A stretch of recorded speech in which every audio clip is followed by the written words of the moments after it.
Hey guys, Coach Kirsten here, and I wanted to share a couple tips with you about the Boulder Peak bike course because I know a lot of people cannot ride the course before the race, and you've probably heard some scary things about the grade and the big climb up Old Stage.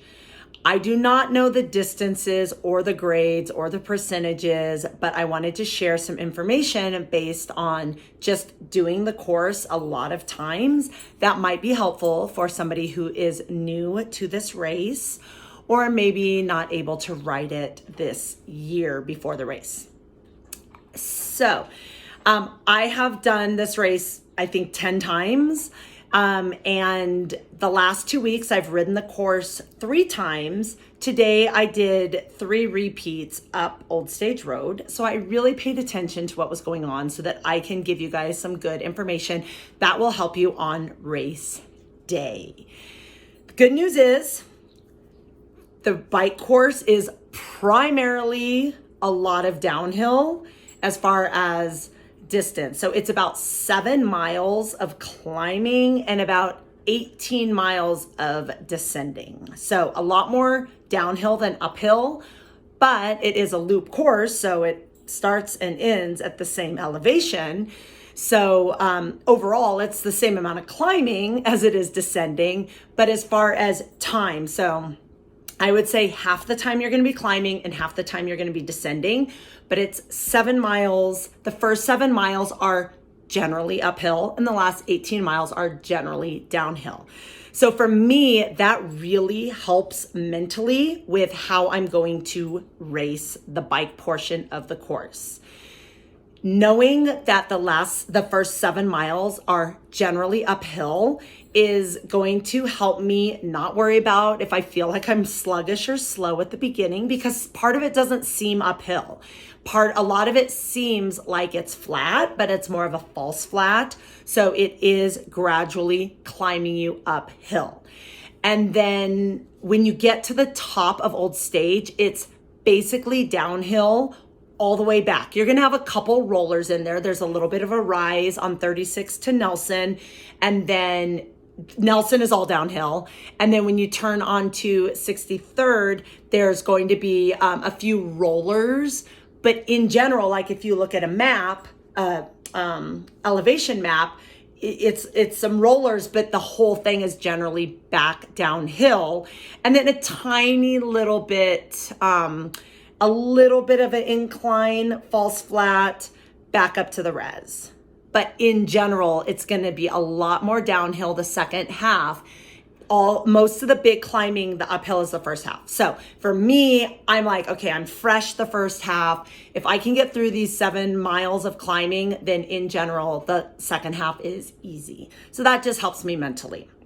As far as the actual climb, when you go across Broadway on Lee Hill Drive, I think it is Lee Hill Road, Lee Hill, it starts, again, it doesn't look like a big climb, but it starts going uphill. So if you are a newer cyclist, if you are not strong on the uphills, I would recommend beginning to shift into your smaller chain ring in the front right away, and then you can adjust where you are in the back. But I don't want you to tire your legs out before you get to the big climb by trying to push a bigger gear, thinking that, oh, this is flat, I should be staying in this bigger gear. So like I said, if you're not as an experienced climber or a newer cyclist or newer to triathlon, I would definitely start off pretty soon after you go across Broadway on Lee Hill to shift into that smaller gears, to start shifting into smaller gears and spinning your pedals a little more quickly.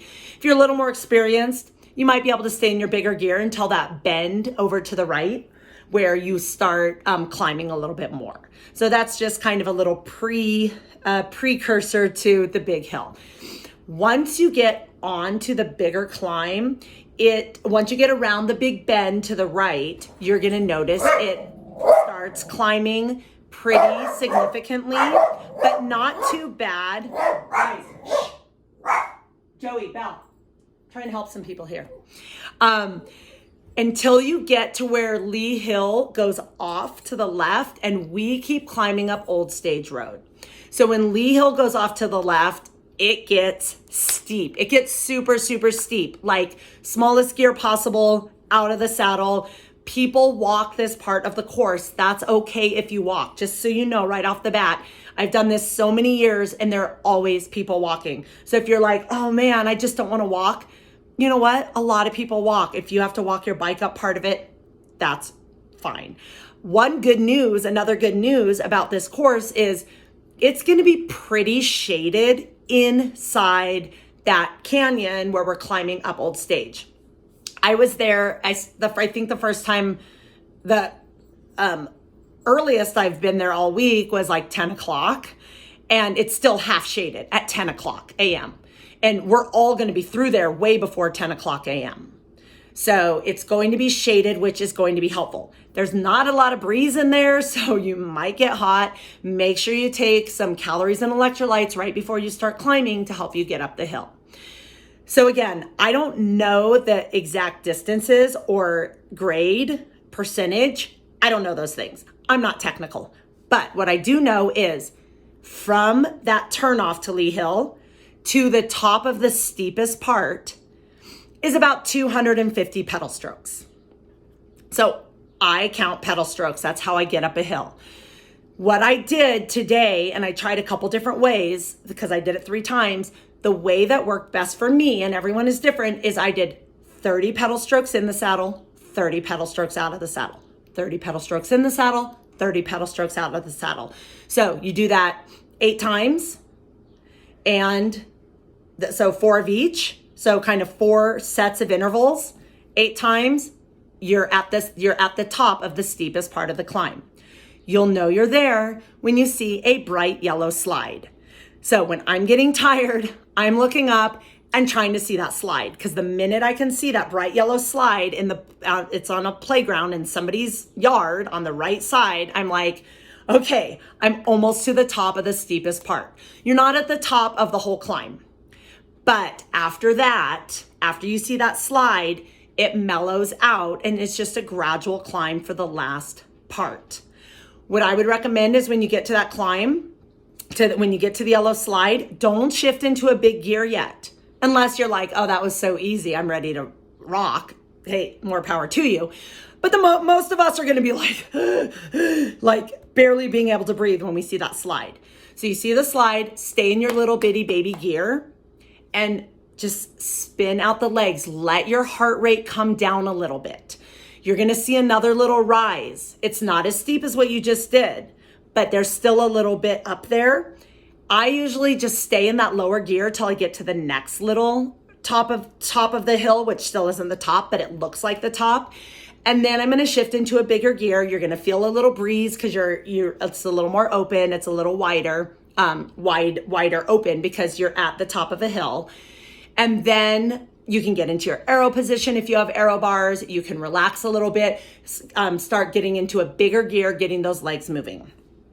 Because then it's going to flatten out. Even the tiny, tiny downhill flattens out, goes around. You're still going to have some rises and falls. So if you're not a strong climber, if you're newer to cycling, if you're newer to the sport, if your legs are trashed, if this is not your A race and you're not tapered and you're exhausted, you're training for some other race in a few weeks, then you might want to stay in a smaller gear.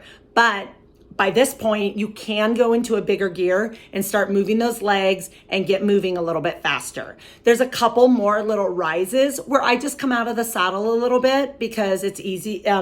For me, how I climb, it's easier when I'm out of the saddle than in the saddle. So if it gets steep, instead of shifting into a smaller gear, I kind of get out of the saddle, a couple pedal strokes, that gets me over. So you're gonna have 3 more kind of like little rises before you hit the real top. So don't get excited and be like, I'm gonna power it, and then all of a sudden you look up, you're like, I'm not at the top. You're gonna know you're at the top because I don't know this for sure, but I've done this race enough times. There's always a big group of people at the top cheering you on and telling you you're at the top.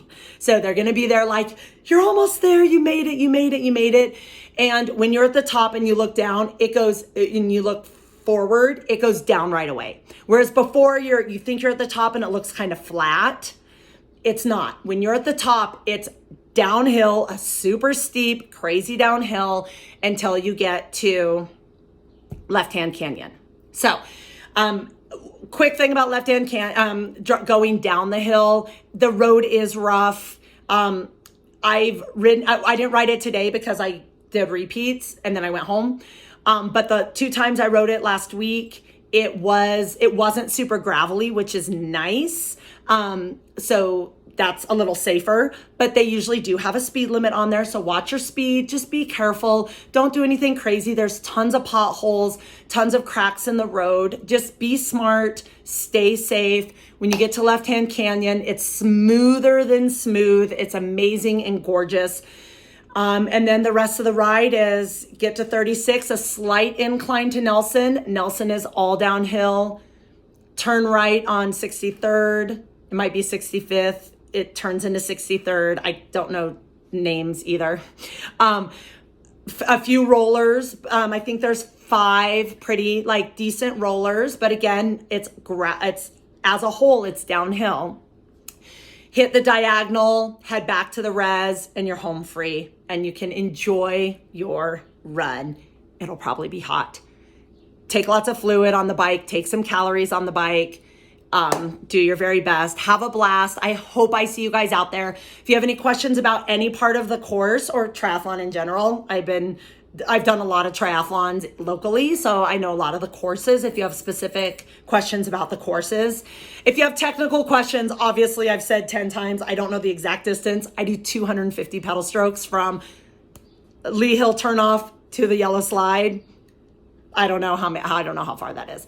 But if you have general questions about courses or triathlon or anything, please reach out. I'm more than happy to help you.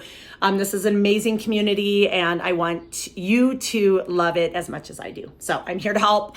Hope you guys have a fabulous day and hope I see you out at Boulder Peak. All right, bye.